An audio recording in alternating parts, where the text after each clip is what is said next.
요한복음 21장 17절 말씀 읽겠습니다. 요한복음 21장 17절 말씀 다 같이 함께 봉독하겠습니다.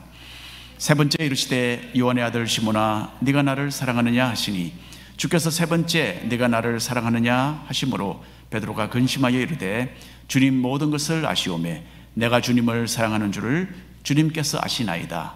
예수께서 이르시되 내 양을 먹이라. 아멘. 80년대 중반에 미션이라는 영화가 있었습니다. 제가 우리 중앙전후기의 청년부에 있을 때였는데요, 그 당시에 참 젊었던 우리가 감명 깊게 보았던 영화였습니다. 이 영화는 아카데미 상을 받기도 했고요, 또 전 세계의 대표적인 기독교 영화 50개 중에 첫 번째로 뽑히기도 했던 그런 영화입니다.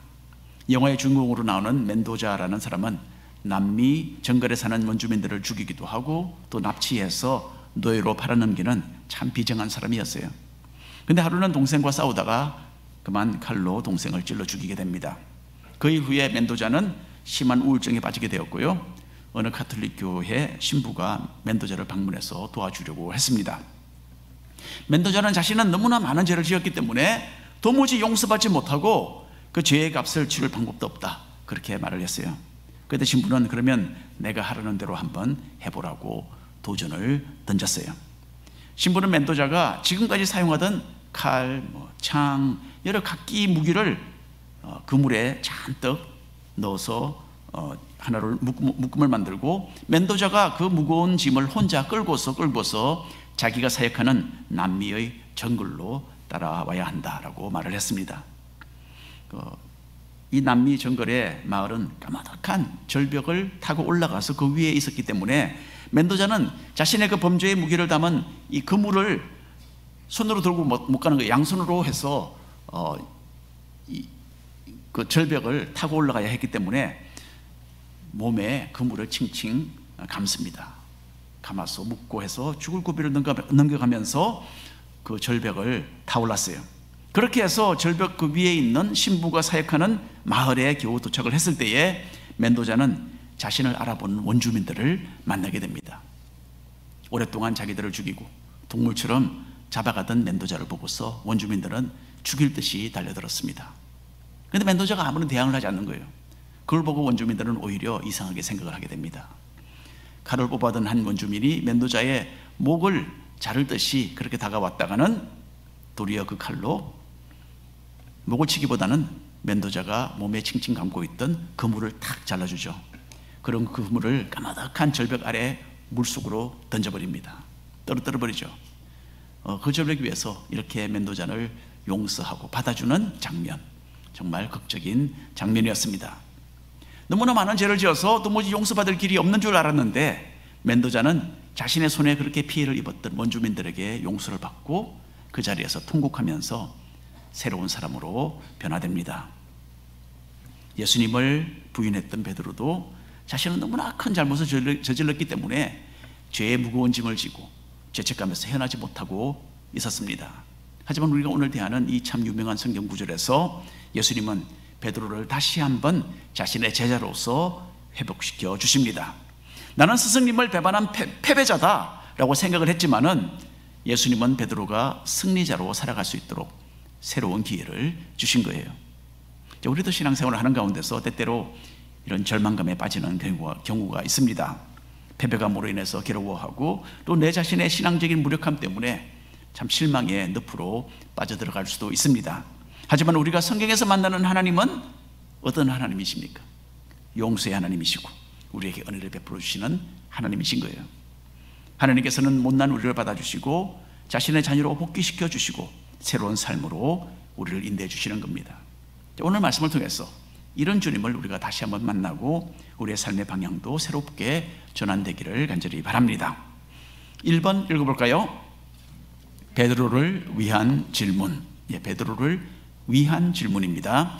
요한복음의 마지막 장인 21장에 와서 예수님은 갈릴리 호수에서 밤새도록 허탕을 쳤던 제자들에게 그물 가득히 물고기를 잡도록 기적을 베푸셨습니다. 이것은 무엇을 가르쳐 주었습니까? 자기들의 힘으로는 할 수 없지만 예수님의 능력으로는 가능하다라는 것을 주님이 보여주신 것이었어요.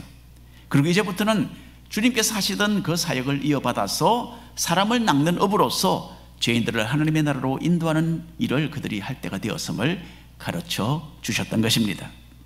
그 일을 위해서 예수님은 수제자 베드로를 다시 회복시켜 주시는 시간을 가지셨어요. 15절 말씀 함께 읽겠습니다.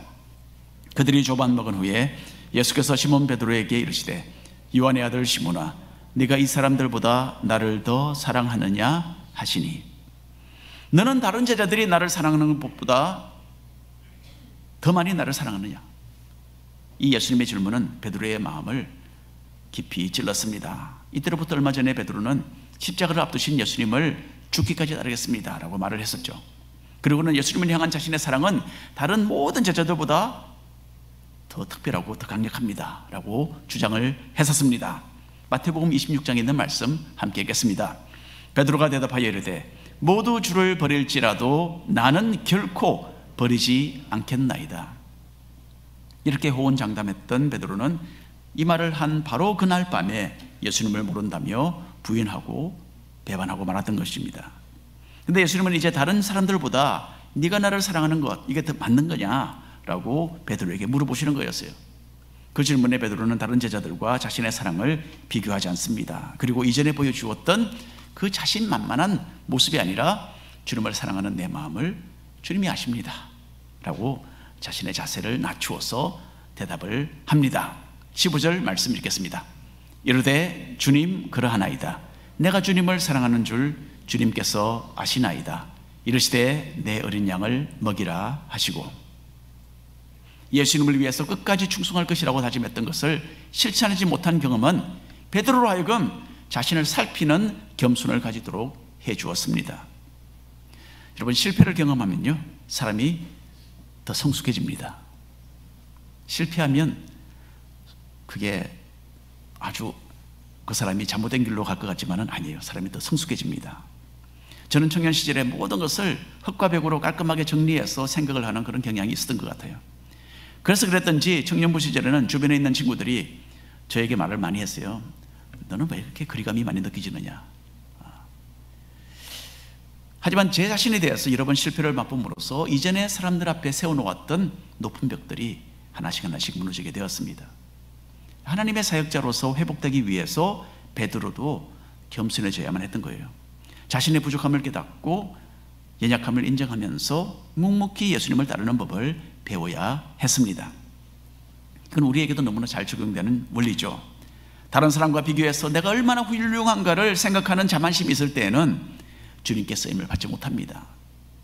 인간적인 열심과 육신적인 기준으로 가득 차서 하나님께서 일하실 수 있는 그런 틈이 없기 때문에 그렇습니다.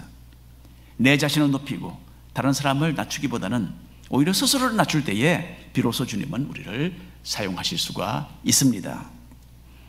16절 말씀 함께 읽겠습니다. 16절 17절 말씀 함께 읽겠습니다.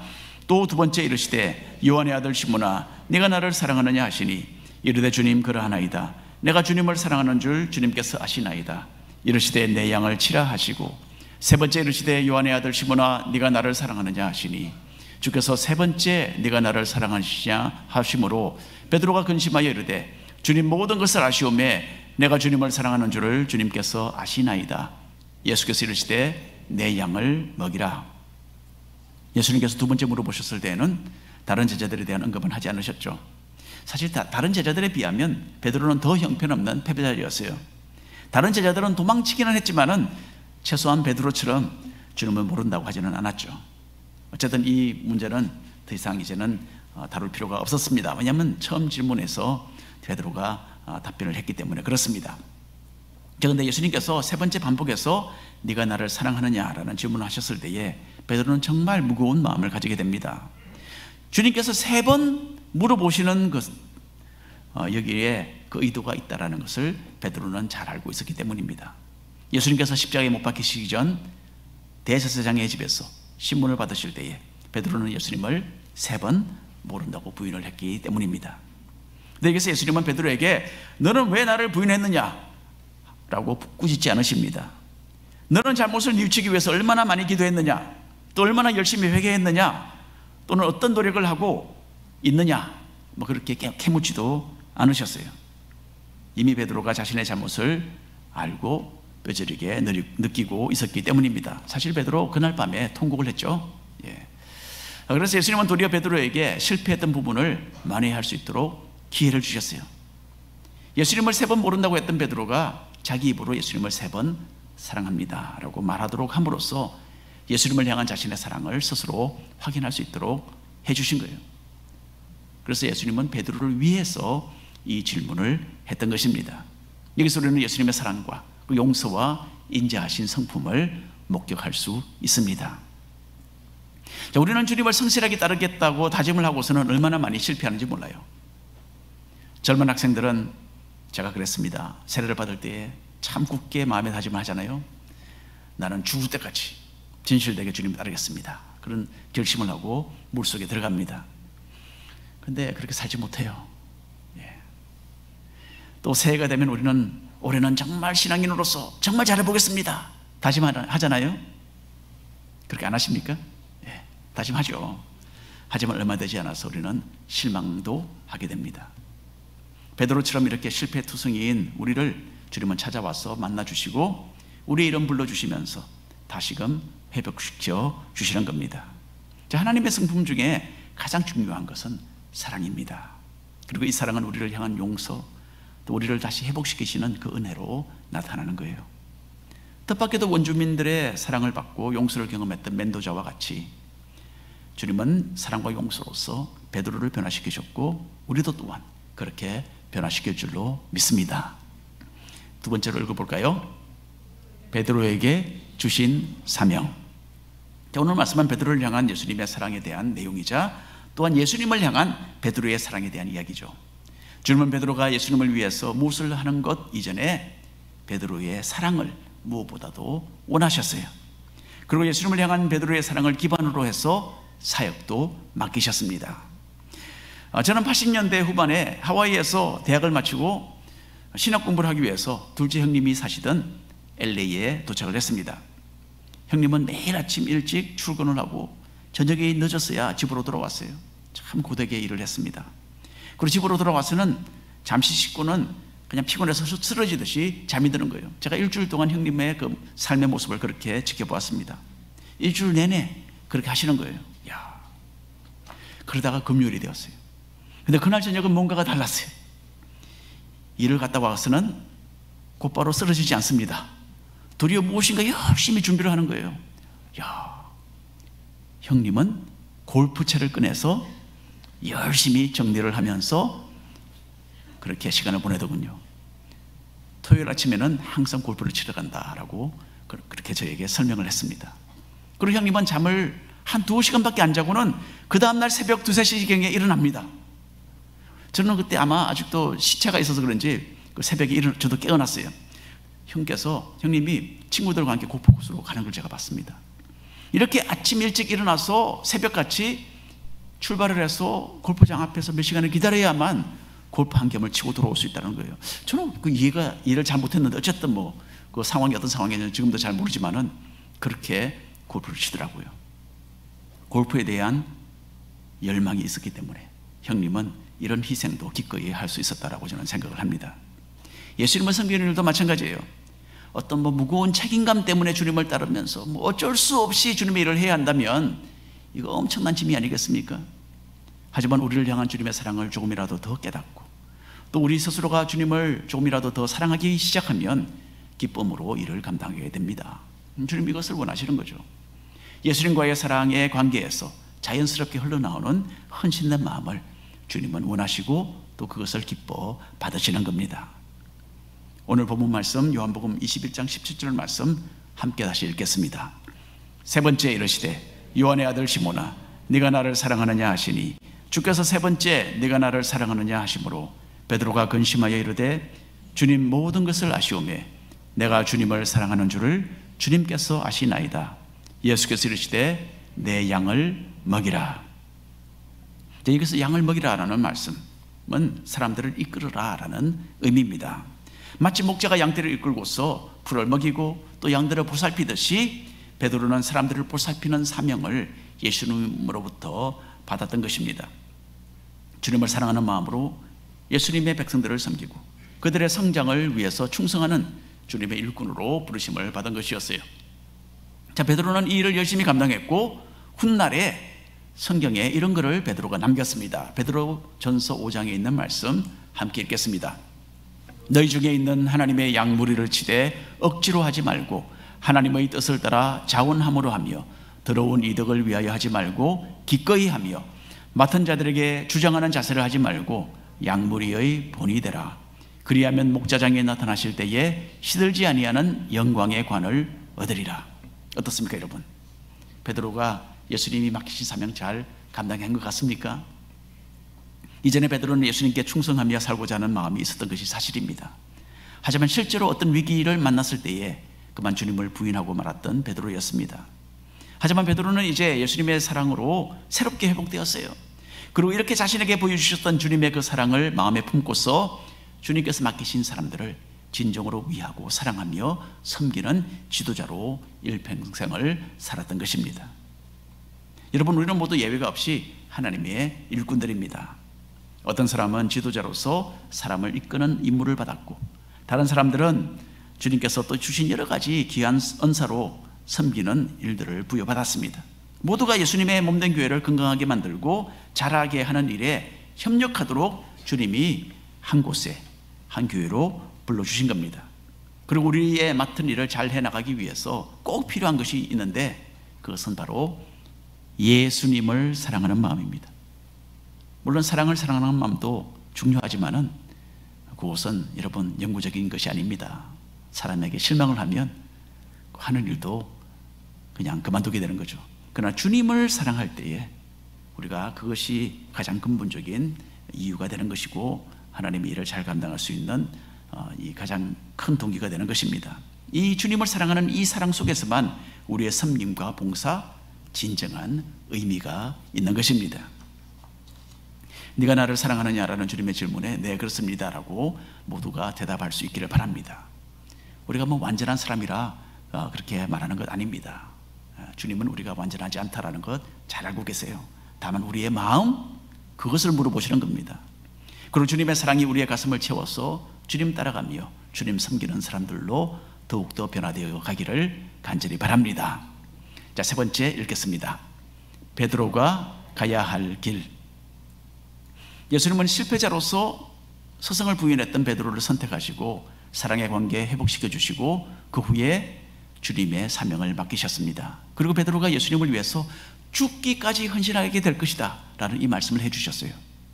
베드로가 결국 주님을 위해서 죽을 것이다 라는 주님의 말씀은 이전에 호언장담했다가 실패를 맛보았던 베드로에게는 제 생각에는 큰 용기와 격려가 되었을 것으로 그렇게 생각을 합니다.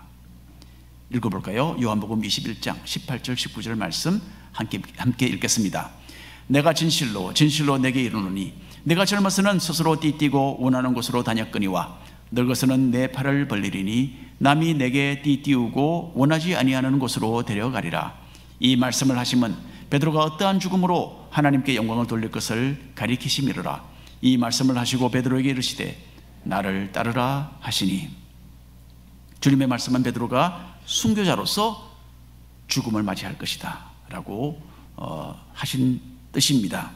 그리고 그냥 순교자가 아니라 예수님처럼 팔을 벌리고 십자가에 매달려 죽을 것을 주님은 예고하셨어요.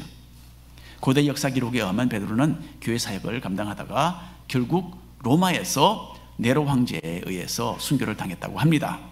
베드로는 십자가를 지게 되었을 때에 자신을 거꾸로 매달아 달라라는 부탁을 했다고 해요.